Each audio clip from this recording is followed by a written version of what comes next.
Hello and welcome to TurnOneMagic.com. This is the first podcast we're doing. This is a primarily cube-centered blog, and today I have Kirk. Say hi, Kirk. Hey. And Sky. What's going on? And we're going to look at 4 packs. We're all making pretend we're in the same seat, but we're all different players, and we're going to talk about what cards we would choose from each pack and why we would choose it over other cards. I mean, some packs will probably be easier than others, but we're all different players with different play styles, so we're just going to see what we like to do. So let's just get this started. We'll open the first pack. So we have Sneak Attack, Dungeon Geist, Recurring Nightmare, Jace Beleren, Enlightened Tutor, Core Sanctifiers, Una's Prowler, Siege Gang Commander, Obstinate Baloth, Cloistered Youth, Hypnotic Spectre, Stonewood Invocation, Consecrated Sphinx, Trigon Predator, and Sun Titan. This is a tough one. Alright, so anyone know what they'd go with already that they are thinking about? Recurring Nightmare. And why would you go with Recurring Nightmare? I mean, there are a lot of cards in here that look pretty good to build around, but I agree Recurring Nightmare probably the best, but why do you think that?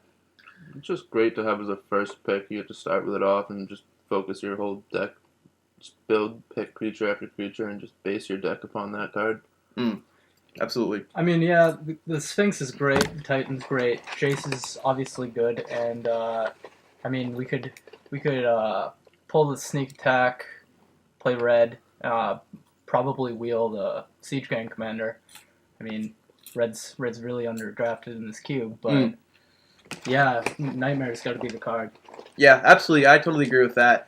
I mean, there are some other cool build-around cards in this pack, like the Sun Titan and the Sneak Attack, but the power level of Recurring Nightmare is just so high that, I mean, I feel like there's no other way we could really go about picking this pack. I totally agree with you guys. If there wasn't Recurring Nightmare in this pack, what would you pick? That's tough. Because it being a first pick, I'd say Consecrated Sphinx is the better card, but there's nothing wrong with taking Sun Titan or Sneak Attack, because just Sun Titan's another one of those great cards where it's better when you can pick it as the first card in your draft, and you can base your whole deck around it. But then Consecrated Sphinx is just the most powerful card in this, besides Recurring Nightmare, definitely. Yeah, just, I mean, drawing 2 cards is just so powerful for nothing, really. You're just getting free cards for a 4/6 flyer. Yeah. That's really insane. Yeah. Scott, what would you go with if there was no Recurring Nightmare in here? I mean, obviously, if I take Sun Titan, pass it, that Tutor's not coming back. So, Yep. Probably the Consecrated Sphinx. Jace is really good, but I mean, Baby Jace is not as good as the others. Right. So he probably won't come back. The Tutor probably won't come back.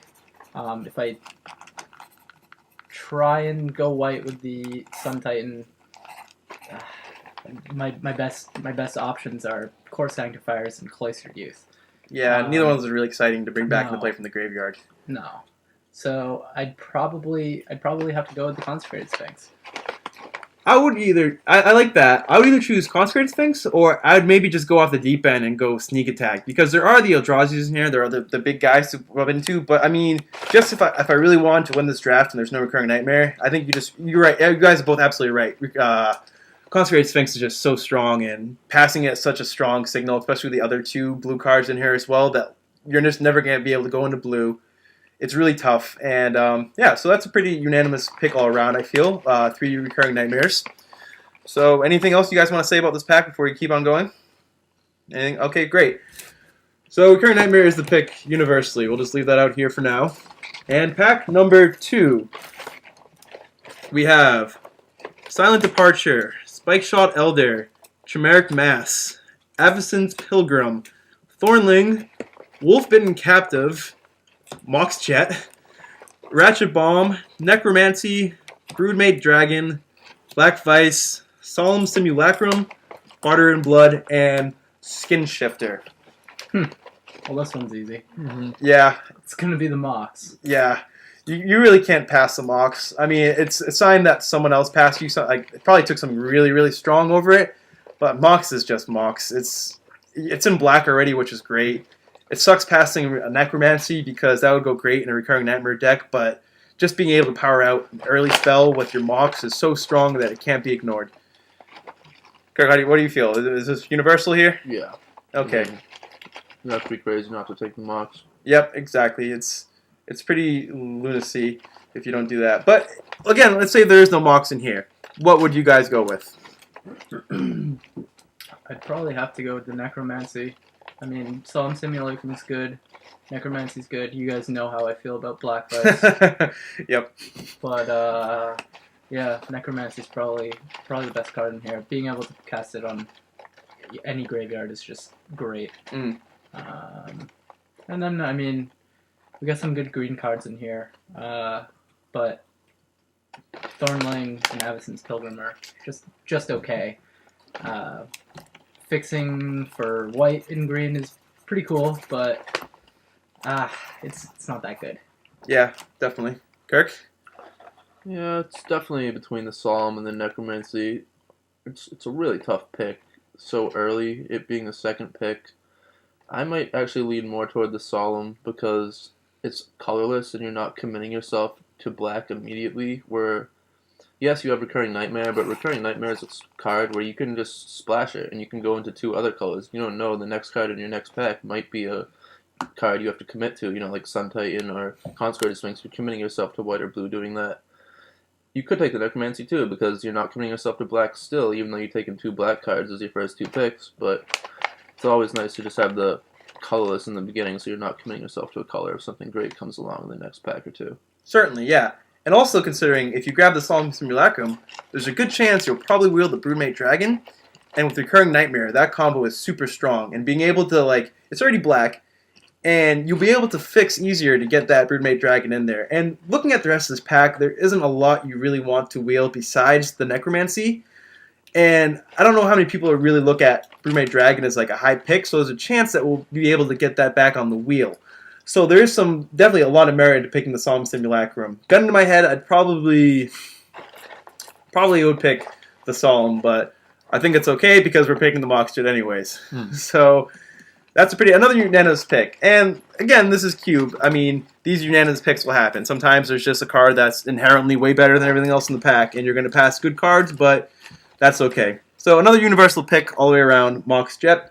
This is pack number 3 we're moving on to next. Here we have Navernal's Disc, Geist of St. Traft. You can tell this isn't done officially because Umazawa's Jet's still in this pack. Karn Liberated, Liliana of the Veil, Devil's Play, Mox Jet, Crystal Ball, Frantic Search, Core Skyfisher, Wildfire, Ring of Gix, and Mox Sapphire. So looking at this pack, you kind of automatically have to think that there's probably Library and Soul Ring in it. I mean, the way we did these packs, I just made packs of 15, 14, 13, 12, so of course it's going to look kind of ridiculous, but if you're looking at signaling, then the people to your left or right or whatever are probably going to be picking some really high pick cards. But this is an insanely tough pick. I have no idea what I would pick right now, honestly. I mean, the Jitty is super strong, and there's a general rule where you just never pass a Jitty, but at the same time, How do you pass a Mox? Yeah, and with already one Mox, the more Moxes become stronger and stronger, I feel, because you can play less lands, you can get away with playing more permanents. I don't know, though. Jitty. Yeah, Jitty's sweet, and I mean, more often Jitty's going to translate to damage than a Mox. I mean, top decking a Mox late in the game isn't great. It could cost you a game. Karn's sweet. Karn is very sweet, definitely. But Liliana's not bad because we'll be wanting to throw spells away, but I don't think you can consider Liliana when there's other 3 cards in here. But I mean, a lot of these cards are definitely deserve some merit. So, Kirk, what do you think you'd go with? Is it as easy as a pick as Jitty, or is it a lot tougher than it seems? It's tough. This is one of those packs that's very high in the power level when you see a pack. If you're judging on its first 15 cards, it's in the top 5 percentile of the most powerful pack you'll see cubing. Yep. There's just so many huge cards in here. Yep. I don't know. Yeah. It's so tough. I guess things to consider would be that you are going to be playing creatures, so the Jitty is going to make your deck. There's no way we can really get off Nightmare right now, so this Jitty is going to be have a lot of value because you're going to be able to swing in with guys. I mean, you won't always be swinging every turn because you'll be trying to combo off with your Recurring Nightmare. But the Jitty is just insane. Jitty's just nuts. That being said, can you really pass the Mox? Can you really pass a blue Mox? On color with your Geist of Saint Trap. Yeah. Well, this isn't our Geist yet, but we could even wheel that Geist. Yeah. You never know. I don't know if I really want a Geist in this deck, but yeah, even out of this pack, we would probably wheel something like Core Skyfish or Frantic Search out of it. But I don't know. That's also something to consider too, because if that's the case, if you're expecting to wheel something like Frantic Search, maybe the Mox Sapphire is the better pick. I don't know. Yeah, we don't really want to wheel the Skyfisher in this deck because it's really a non-bow with our Recurring Nightmare. Yeah, definitely having to bounce our own creatures back, and if we have any tokens and they're the only tokens to play, and we have to bounce those back, that seems pretty rough. The more you do it, the more you're just going to dwindle down your board presence. Yeah, I mean, you will be having a lot of enter the battlefield creatures, which is why this is kind of good. But once you start comboing off with a Nightmare, it's kind of just a speed bump where you want to spend mana on Nightmare instead of actually spending mana on a Core Skyfisher. I don't know. Decision time. What do you guys pick? I think you might just have to go with the GT. Yeah. Because it's just tough based on your first two cards, because nothing's really... Nothing has synergy with the Recurring Nightmare and the Mox Jet in here out of this pack so far. Yep. I think Jute is probably the pick. I mean, you're going to force two people to take Moxes, because what else are they going to take? Mm-hmm.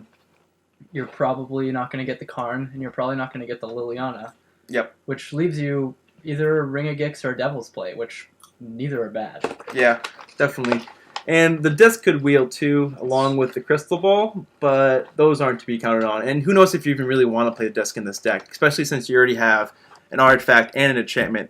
I mean, the Recurring Nightmare isn't always going to stay in play, but there will be times where you need to have the Recurring Nightmare in play, in case there's some kind of hand disruption or whatever. You never really know how a game's going to play out, so it's always something to consider. So, what would you pick? I'd have to go with the Jite. I agree. Jedi is just so strong. It wins games. All you need to do is equip it on a creature, and you can just win a game like that. It's really shitty having to pass all these other cards, but that's the thing about a shitty Jedi. You just can't pass it. Alright, so that's Universal, and this is going to be the final pick. We're not going to go all the way through the draft, because that might take forever, but we'll figure the first 4 picks just to see how we'd go with it. And we also want a cube draft today, so that's something to keep in mind.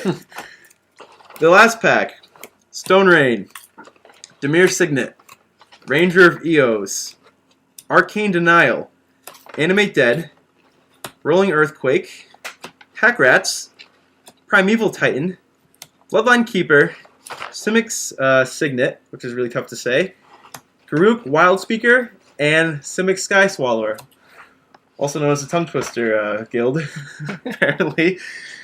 I think this is I don't know. This is a tough pack too. There are a few cards in here. I think a decent amount of cards in here that I would really want for this deck, especially since we're only really committed to black, and even then we're barely committed to black right now.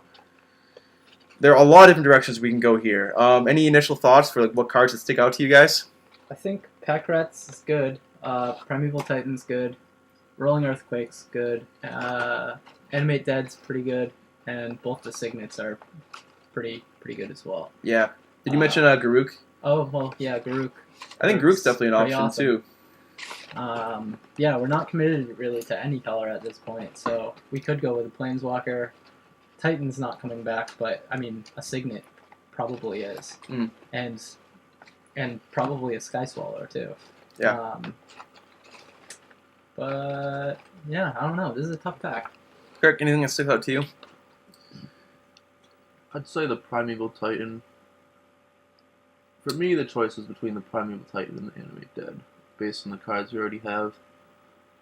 More leaning towards the Primeval Titan, because if you want to take the Animate Dead, you're going to want to have ways to put cards in your graveyard. And based on the packs we've already passed, you got to figure your second color probably is not going to be blue, even though you want the Frantic Search to come back, but you know Consecrated Sphinx is getting taken. Yep. So all the blue cards are going to be getting taken, so you don't really want to wait for that Frantic Search and go blue-black. Right. Yep. So you're gonna have to commit to a second color at this point, and if it's the 4th pick and a Primeval Titan isn't gone, chances are green's gonna be the open color. Now, you don't think there's any merit to staying on the black route until there's a more... I mean, it's definitely a clear signal that green is open right now, and they're passing it. But it's also a pretty clear signal that black's open. Now, by passing these 3 black cards, I could see us risking putting a signal out there that black is open. Instead, in the second pack, we're not getting any kind of good black cards passed to us. Is it worth jumping to a second color this early for these 2 cards over these 3, 4 cards?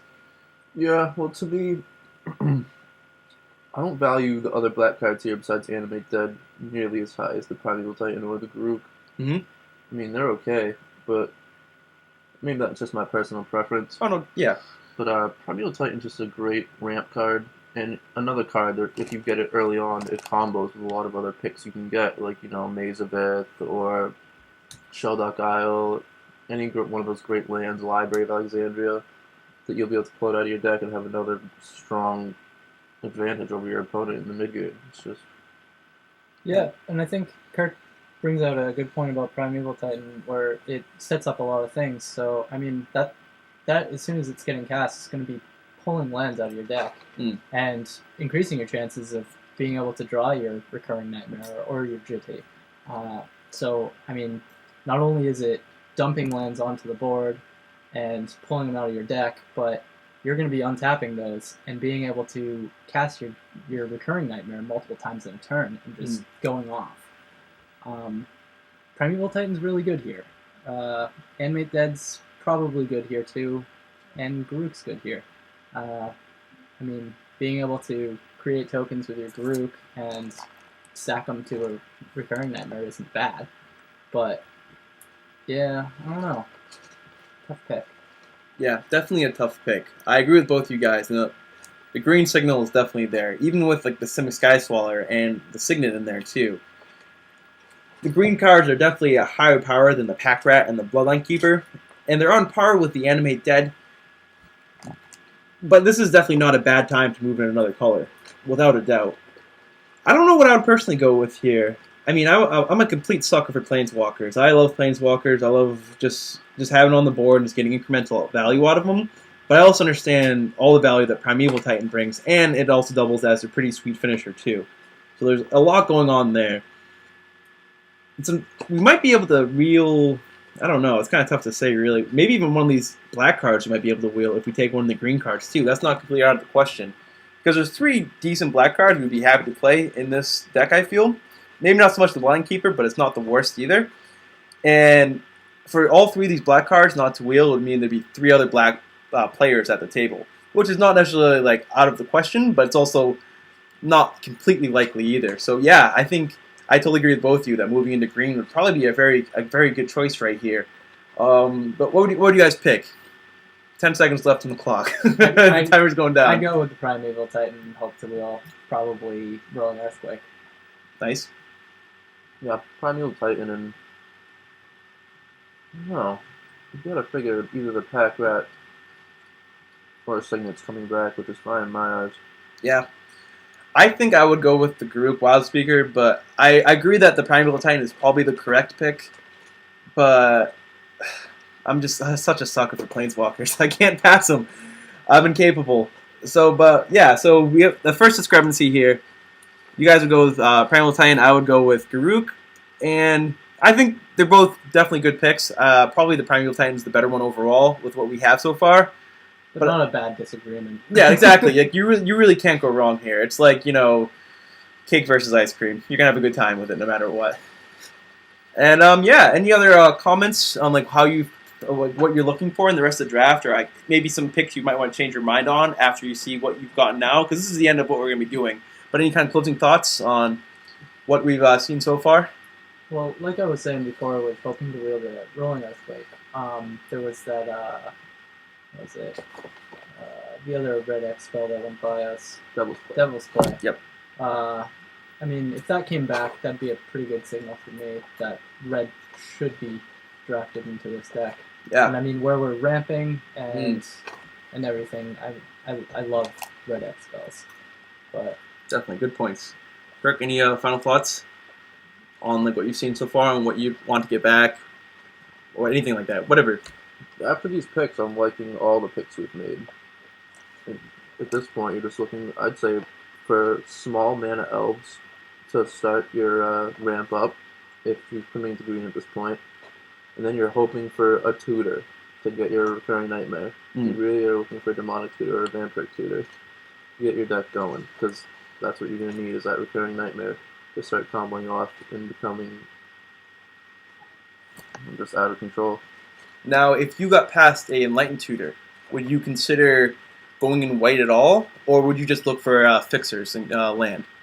That'd be tough. I'm saying, like, what if the next pack had a Enlightened Tutor in it? Hypothetical. And a bunch of other stuff that we didn't really want, but kind of wanted. I'd take it. I think that Avacyn's Pilgrim's coming back. Yep, that's a good point. Definitely. So, yeah. I think Enlightened Tutor would be good in this deck. I'd splash for it. Yeah, you can definitely have a strong possibility of 3 colors, whereas you're in green. You have Primeval Titan. You can figure your 3-color deck is definitely a viable option at this point. Definitely. Without a doubt. Okay, so we're going to wrap up this video right now. This is Sam. Kirk. Sky.